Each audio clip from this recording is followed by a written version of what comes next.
কুমির আর বানরের গল্প। এক গাছের বনে থাকতো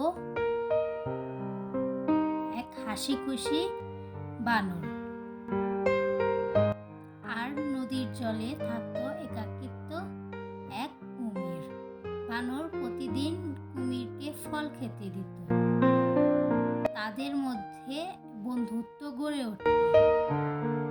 একদিন কুমিরের স্ত্রী অসুস্থ হয়ে পড়ে। সে বলে, তোমার বানর বন্ধুর কলিজা এনে দাও, ভালো হয়ে যাবে।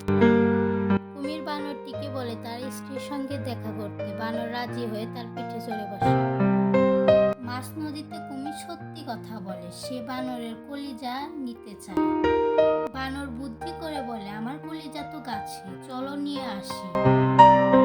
কুমির বিশ্বাস করে ফিরে আসে, আর বানর গাছে উঠে বলে, কলিজা কি কখনো গাছে রাখা যায়?